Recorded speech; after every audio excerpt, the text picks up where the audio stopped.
दोस्तों, मैं Srinivas Sharma, advocate Patna High Court, आज आप लोगों को बताने जा रहा हूं क्योंकि कुछ मित्रों ने, कुछ विद्यार्थियों ने रिक्वेस्ट किया है कि संविधान के मूल सिद्धांत पर कुछ आप अपना मंतव्य दीजिए, कुछ बताइए। तो आज उन लोगों के आग्रह को स्वीकार करते हुए मैं संविधान के मूल सिद्धांत के बारे में आप लोगों को कुछ बताना चाहता हूं।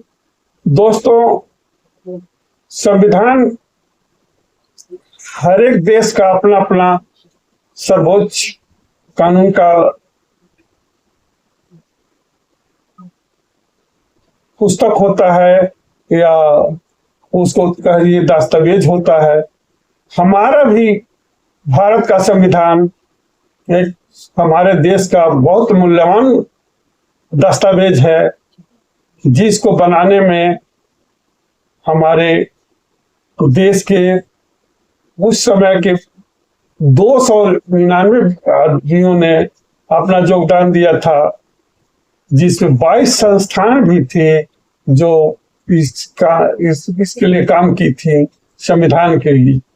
तो हमारे कहने का मतलब है, हमारे संविधान के प्रारूप समिति के अध्यक्ष हुआ करते थे उस समय doctor B are Ambedkar ji. सम्मानीय थे, बहुत पढ़े लिखे आदमी थे, जिन्होंने यहाँ की मौलिक आवश्यकताओं को भी समझा था और गरीबी को बहुत गहराई से समझा था। इसलिए हमारे देश के संविधान को बनाने के लिए एक देश के संविधान का अध्ययन नहीं किया गया था। हमारे देश को बनाने के लिए 60 देशों के संविधान का अध्ययन किया गया और सब 60 देश के संविधान में जो भारत के लिए अच्छा है, उस समय के लिए जो आसन्न परिवेश के लिए जो समुचित था, जो सुटेबल था, उसको लिया गया वहां से। निसंकोच लोगों ने स्वीकार किया कि नहीं भाई, हमारे देश का संविधान एक ऐसा संविधान होना चाहिए जहां ऊंच नीच, अमीर गरीब का कोई भी खाई नहीं रहे कानून के नजर में। इसलिए हमारा संविधान की आवश्यकता तो पड़ी ही और बना भी। तो हर देश को चलाने के लिए कुछ न कुछ सिद्धांत की जरूरत होती है। हर देश हो, राज्य हो, परिवार हो, एक सिद्धांत से ही चलता है। कोई भी संस्थान हो, एक सिद्धांत से ही चलता है। तो हमारे भी देश में संविधान बनाने के लिए संविधान की सिद्धांत की आवश्यकता थी कि भाई संविधान के सिद्धांत में क्या क्या किस चीज की प्राथमिकता दी जाए। तो हमारे संविधान में संविधान ही की सर्वोच्चता को सबसे बड़ा प्राथमिकता दिया गया। तो हमारे संविधान में, हमारे देश में संविधान को सर्वोच्च माना गया है। इसके नीचे ही कोई भी पुस्तक मानी गई है या कोई भी कानून माना गया है। संविधान का ही जो कानून है वह सबके लिए है और इसके समानांतर भी या कोई भी कानून इसके अंदर ही है। संविधान के ऊपर कोई कानून नहीं है। इसलिए संविधान के सर्वोच्चता को हमारे संविधान में सर्वश्रेष्ठ स्थान दिया गया है और भारत सरकार ने आज भी संविधान को ही सर्वोच्च माना गया। संविधान के मौलिकता को कभी भी टच नहीं किया जाता है। संविधान की मौलिकता हमेशा बरकरार रहती है। हालांकि एक चीज मानना पड़ेगा कि हमारे संविधान के प्रेमबल में 5 शब्द जो हैं, संप्रभु, समाजवाद, धर्मनिरपेक्ष, प्रजातांत्रिक और गणतांत्रिक सत्ता। तो हमारे संविधान में ही 5 चीज है, लेकिन 2 चीज की परिभाषा नहीं दी गई है आज तक। जिस पर संविधान है वह है प्रजातंत्र और गणतांत्रिक। प्रजातंत्र क्या है, गणतंत्र क्या है, इसकी परिभाषा हमारे यहाँ नहीं दिया गया है। अब ये पता नहीं कि उस समय के लोग क्या समझे या क्या समझ करके नहीं दिए, लेकिन हमारे संविधान में इसकी व्याख्या नहीं है। तो मैं बतलाता हूं कि भाई हम अपने अपने सोच से ही इसकी परिभाषा दी जा सकती है। प्रजा का तंत्र तो मान लिया गया कि प्रजातंत्र हो सकता है, लेकिन गणतंत्र और प्रजातंत्र में अंतर क्या है? प्रजातंत्र में और गणतंत्र में क्या अंतर है? या दोनों शब्द एक ही है? बहुत अच्छे अच्छे लोग इसमें कंफ्यूजन में रहते हैं कि प्रजातंत्र भी गणतंत्र है और गणतंत्र ही प्रजातंत्र है, तो दोनों शब्द को देने की आवश्यकता क्या पड़ी भाई? अब दोनों शब्द संविधान में समावेशित क्यों है? इसलिए मैं थोड़ा सा प्रजातंत्र और गणतंत्र की भी बात बताता हूं। बहुत सारे किताबों में बहुत सारे विद्वानों का मत है कि प्रजातंत्र एक ऐसा तंत्र है जिसमें जनता ही मालिक होती है, लेकिन उसमें जनता में ये वर्ग ये नहीं है, बार नहीं है कि पढ़ी लिखी जनता है या अनपढ़ जनता है, शिक्षित है या अशिक्षित है या अर्धशिक्षित है, उसमें पता नहीं कि कौन है, लेकिन सारे लोग मालिक होते हैं।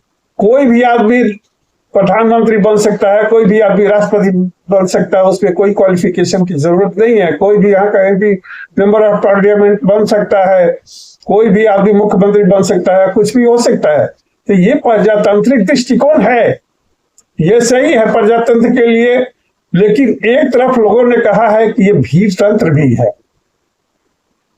एक तरफ प्रजातंत्र को कुछ विद्वानों का मानना है कि यह भीड़ तंत्र है, जिसकी लाठी उसकी भैंस, जिसको चाहे वो आदमी जैसा भी हो, यदि उसके पास वोट है तो वही राजा है, वही कानून का मालिक है।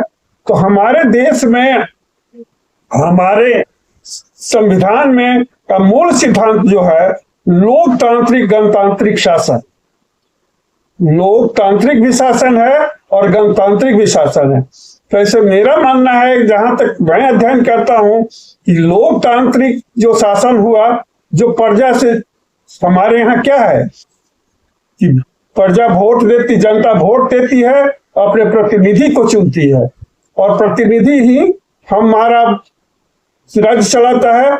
उसी में से मंत्री, प्रधानमंत्री, मुख्यमंत्री, सारे लोग मंत्री लोग बनाए जाते हैं। लेकिन आखिर ये तब ये लोकतांत्रिक हुआ, तो गणतांत्रिक क्या है? इस बात को समझना होगा कि लोकतांत्रिक गणतांत्रिक शासन क्या है। तो दोस्तों, मैं मानता हूं कि जिस तरह से हम लोग अपना रिप्रेजेंटेटिव चुन करके पार्लियामेंट, विधानसभा और संसद, राज्यसभा, विधान परिषद में भेजते हैं और हमारे चुने हुए रिप्रेजेंटेटिव हमारे राष्ट्रपति को चुनते हैं, तो जो राष्ट्रपति होते हैं वो गणतंत्र के मालिक होते हैं। तो गण का मतलब होता है हिंदी में विचारशील। गण का मतलब होता है विचारशील। तो जो विचारवान लोग चुन के जाते हैं, वे अपना यदि नेता चुनते हैं, तो वो गणतांत्रिक हमारे दृष्टिकोण से कहलाता है। अदरवाइज वो गण और प्रजा यदि एक ही है तो दो शब्द की जरूरत नहीं थी। तो हमारे यहाँ राष्ट्रपति का जो चुनाव होता है वो प्रजातांत्रिक तो है, लेकिन एक तरह का गणतांत्रिक है, क्योंकि डायरेक्ट प्रजा उसमें इन्वॉल्व नहीं है, इनडायरेक्ट इन्वॉल्वमेंट है प्रजा का। तो जिसमें प्रजा का इनडायरेक्ट इन्वॉल्वमेंट होता है, प्रजा के रिप्रेजेंटेटिव उसके नेता को चुनते हैं, तो वैसे को गणतंत्र कहते हैं। इसीलिए हमारे यहाँ 26 जनवरी को जो गणतंत्र दिवस होता है, हमारे राष्ट्रपति ही राष्ट्र के नेता ही, राष्ट्र के मालिक कौन होता है? राष्ट्रपति। तो जो राष्ट्र का मालिक गणतंत्र दिवस का दिन झंडा फहराता है, तो इसका मतलब है कि गणतांत्रिक देश है, तभी वो फहराता है। तो हम प्रजातांत्रिक और गणतांत्रिक में जानते हैं कि गण और प्रजा में यही अंतर है कि गण सामान्य प्रजा नहीं होती है, सामान्य प्रजा नहीं होती है, उसे विचार करने की क्षमता होती है, ऊपर भी की होती है, उसे विचार होती है। जिस तरह से 1789 में एक बुजुर्गा वर्ग था और एक अरिस्टोक्रेट वर्ग था फ्रांस में, बहुत वहां की क्रांति बहुत फेमस है। तो जो एरिस्टोक्रेट लोग कुछ लोगों को ही चुनते थे और कुछ लोग अपना अपना प्रतिनिधि चुन करके करते थे।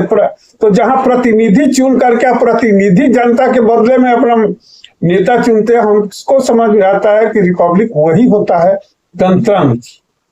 और प्रजा डायरेक्ट जिसको चुनती हो प्रजातंत्र। हमारे कार्यपालिका के प्रधान कौन होते हैं? प्रधानमंत्री, जो डायरेक्ट प्रजा से चुन के जाते हैं। तो चुने हुए प्रतिनिधियों के द्वारा ही वो पार्टी में अपना जो नेता होते हैं उनको चुनता है, लेकिन वो पहले एमपी बनते हैं या राज्यसभा के सदस्य बनते हैं, तभी वो प्रधानमंत्री बनते हैं। ऐसे हमारे संविधान में 6 महीने तक किसी को भी कुछ बनने का प्रावधान है, मंत्री बनने का है बने हुए, लेकिन उसके बाद तो उसको बनना ही पड़ता है, इलेक्शन लड़े या प्रतिनिधि के द्वारा चुने।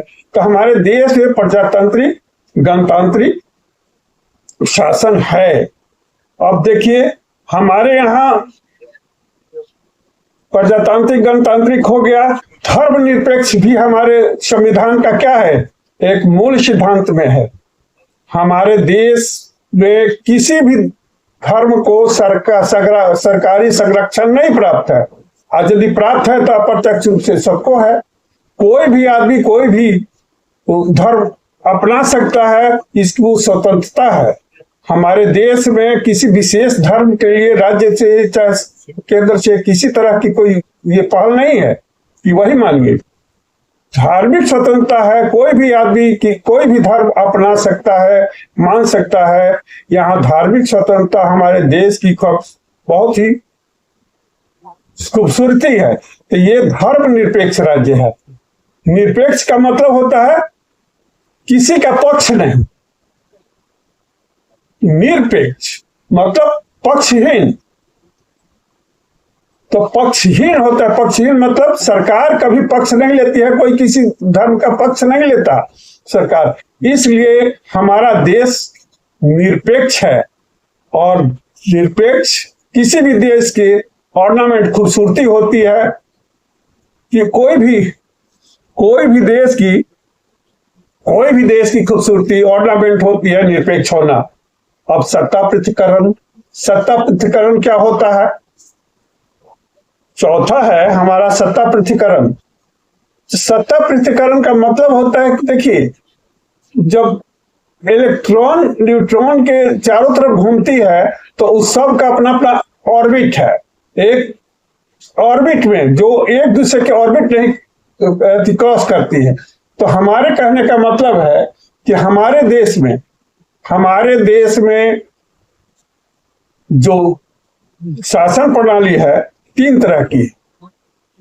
कौन कौन है? कार्यपालिका, प्रथम का विधायिका हो गई, विधायिका, उसके बाद कार्यपालिका, कार्यपालिका के बाद में न्यायपालिका होती है।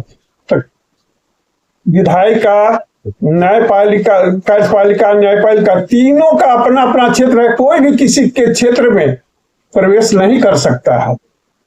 सभी का अपना अपना क्षेत्र है, सभी अपने अपने क्षेत्र के में कार्य करने के लिए स्वतंत्र हैं और सभी लोग एक दूसरे में क्रॉस नहीं कर सकता है। इसलिए क्या है हमारे यहाँ शासन का पृथक्करण। कार्यपालिका, विधायिका, कार्यपालिका, न्यायपालिका का अपना अपना क्षेत्र है और सभी क्षेत्र अपने अपने स्वतंत्र रूप से काम करते हैं। किसी का दबाव नहीं रहता है। न्यायपालिका का दबाव कार्यपालिका पर नहीं रहेगा, कार्यपालिका का दबाव विधायिका पर नहीं रहेगा, विधायिका के भी दबाव कार्यपालिका पर नहीं रहेगा, ना न्यायपालिका का रहेगा। किसी पर किसी का दबाव नहीं रहता है। इसलिए हमारे यहाँ क्या है? सत्ता पृथक्करण। अब संघीय ढांचा। संघीय ढांचा क्या होता है भाई?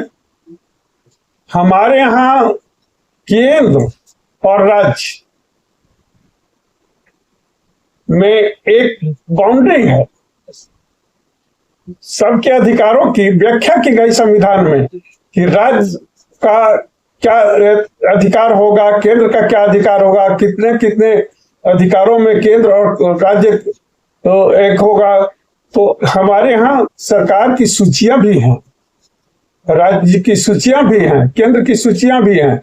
हमारे यहाँ केंद्र में कार्य करने की सूचियां 100 विषय है, केंद्र की सूची 100 विषय है। राज्य की सूची पहले 67 थी, अब 61 है। वैसे ही समवर्ती सूची है, जो दोनों समवर्ती सूची के क्या मतलब है, केंद्र और राज्य मिलकर के जो काम करते हैं उसको समवर्ती सूची कहते हैं। तो समवर्ती सूची भी है, तो समवर्ती सूची में भी 54 सूची विषय हैं। इस तरह से सब बटा हुआ है हमारे यहाँ। संघीय ढांचा में ये कार्य किया जाता है। हमारे यहाँ तीसरी खूबसूरती क्या है, छठी खूबसूरती क्या है, व्यक्तिगत स्वतंत्रता। व्यक्तिगत स्वतंत्रता भी हमारे देश का बहुत बड़ा ये खूबसूरती है, आभूषण इसको बोलते हैं संविधान का। इसलिए कि कोई भी आदमी स्वतंत्र है बात करने के लिए, पढ़ने के लिए, कहीं भी जाने के लिए, सभा करने के लिए।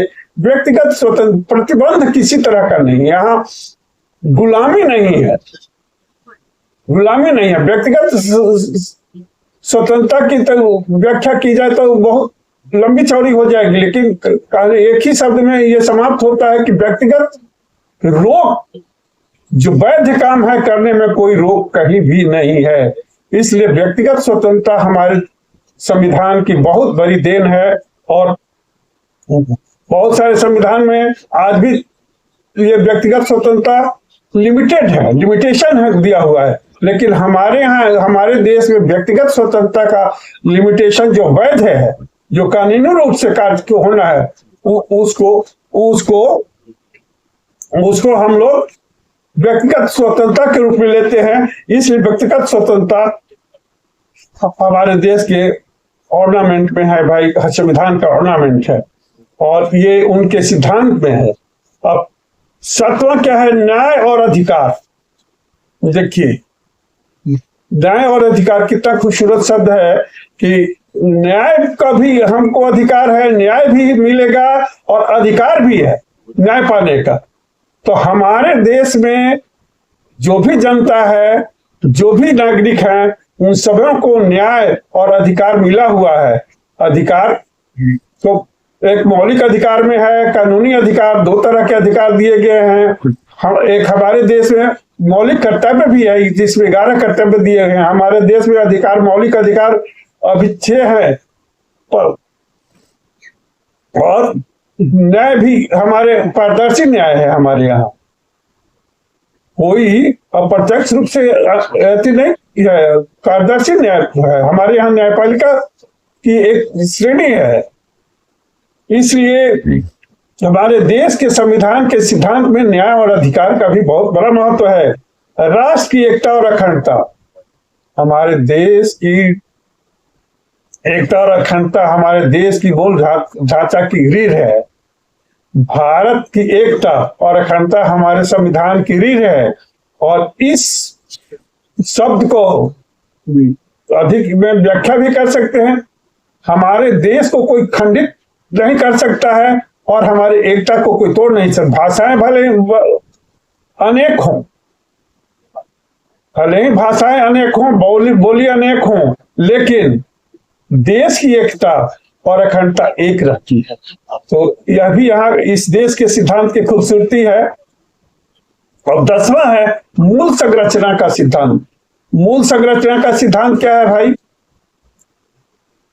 हमारे सिद्धांत संविधान में मौलिक बातें हैं। हमारा प्रियम्बल है, 5 प्रियम्बल है।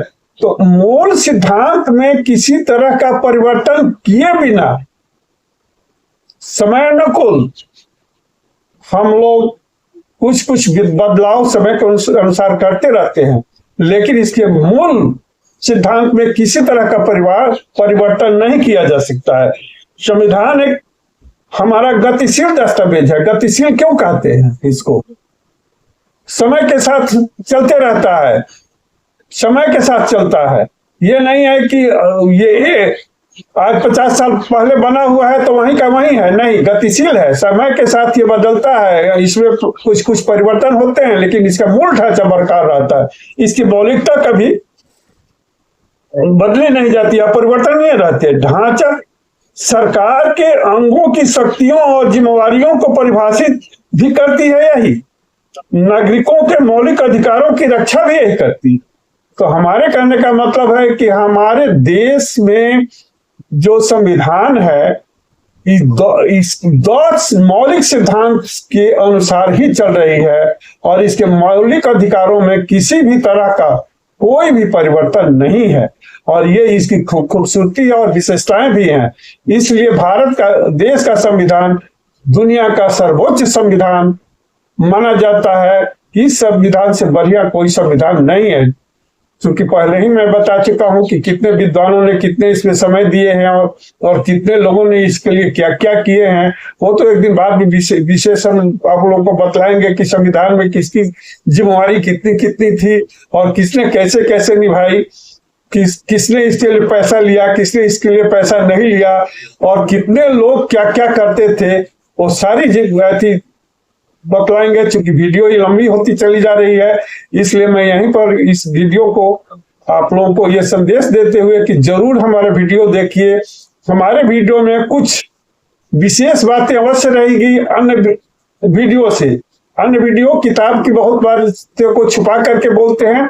हमारी बात है कि सब्जेक्ट को गहराई से लेकर के आप लोगों तक पहुंचाना है और जब तक गहराई में नहीं जाइएगा तब तक आपको कोई भी चीज, जब तक आप गहराई में किसी चीज का नहीं जाएगा तो वह नहीं समझ पाइएगा कि संविधान है क्या।